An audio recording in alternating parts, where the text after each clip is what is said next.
قرآن اور حدیث کے خلاف ہے، اللہ کے احکامات اور محمد صلی اللہ علیہ وسلم کے پیغامات کے خلاف ہے، وہ چیز چھوڑ کے سب باتیں مانو تو انہیں احساس ہوگا کہ آپ ان سے اور محبت کرتے، اور آہستہ آہستہ پیار سے جو یکسانیت ہے ان کو بیان کرو۔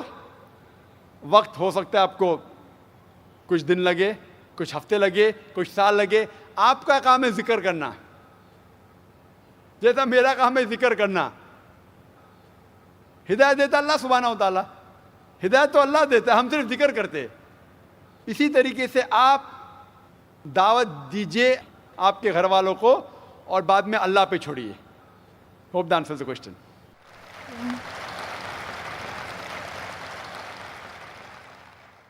مائک نمبر 2 میں کوئی غیر مسلم بھائی ہوں تو سوال کر سکتے ہیں۔ Good evening, sir. My name is Hardik Rathod and my profession is I'm studying in commerce. So my question is, I'm not clear with the concept of Makkah, that every person says that Makkah is in the center of the world. I'm not yet clear with this concept. I keep on asking with my friends that what actually Makkah is, but no one can give me the reliable answer. So please, I want to request you that please can you tell me in pure Hindi or English that what the actual concept of Makkah is? بھائی صاحب کا سوال ہے کہ میں اب تک یہ نہیں جان سکا مکہ کیا ہے، میں یہ نہیں جان سکا کیوں کہتے ہیں کہ مکہ زمین کے سینٹر میں ہے، محور میں ہے، میں یہ نہیں جان سکا کہ مکہ کیا چیز ہے۔ بھائی صاحب، مکہ جس طریقے سے قرآن مجید میں ذکر آتا ہے سورہ ال عمران میں سورہ نمبر 3 آیت نمبر 96 میں کہ بکہ وہ جگہ ہے جو سب سے پہلے عبادت کے لیے بنائی گئی، سب سے پہلے عبادت کی جگہ بنائی گئی وہ ہے مکہ۔ اور قرآن مجید میں لکھا ہے سورہ اسراء میں چیپٹر نمبر 17 آیت نمبر 1 میں کہ اس کے ارد گرد امن ہے، اور مکہ کو کہا گیا ہے دار الامن۔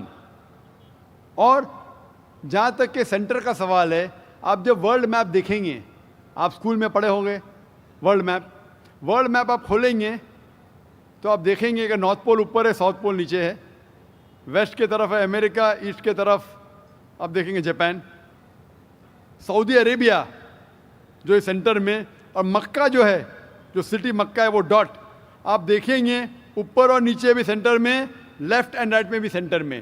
تو اسی لیے ورلڈ میپ آپ دیکھیں گے تو مکہ از ان دا سینٹر، مطلب محور ہے۔ So that is one of the meanings, but real ہے کیا وہ دار الامن ہے، اور وہ امن کی جگہ ہے، اور وہ پہلی عبادت کے لیے جگہ بنائی گئی۔ اللہ سبحانہ و تعالیٰ فرماتے ہیں قرآن مجید میں،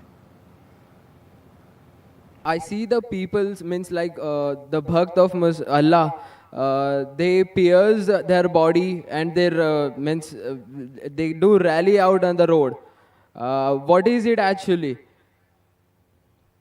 بھائی صاحب نے سوال کیا کہ ہم دیکھتے ہیں کہ مسلمان لوگ اپنے جسم کو مارتے ہیں اور خون کرتے ہیں، کیا ہے؟ قرآن مجید میں کہا بھی نہیں لکھا ہے کہ مسلمان should pierce their body۔ قرآن مجید میں کہا نہیں لکھا ہے کہ اپنے جسم کو مارنا چاہیے۔ جہاں تک کہ صحیح حدیث ہے، صحیح حدیث میں اللہ کے فرماتے ہیں اگر انتقال ہوتا ہے آپ کے گھر والے کا یا کوئی نقصان ہوتا ہے، میکسیمم آپ 3 دن تک سوگ منا سکتے ہیں، 3 دن سے زیادہ نہیں، کیونکہ کسی کا بھی انتقال ہوتا ہے وہ اللہ کی طرف سے ہے۔ تو انتقال ہونے کے بعد بھی، موت کے بعد بھی اگر آپ کو سوگ منانا ہے، اگر آپ کو you want to wail and cry, maximum 3 days، تو یہ قرآن اور حدیث کے مطابق نہیں ہے، اور کوئی بھی کرتا ہے تو قرآن کے خلاف کرتا ہے۔ Hope the answers the question.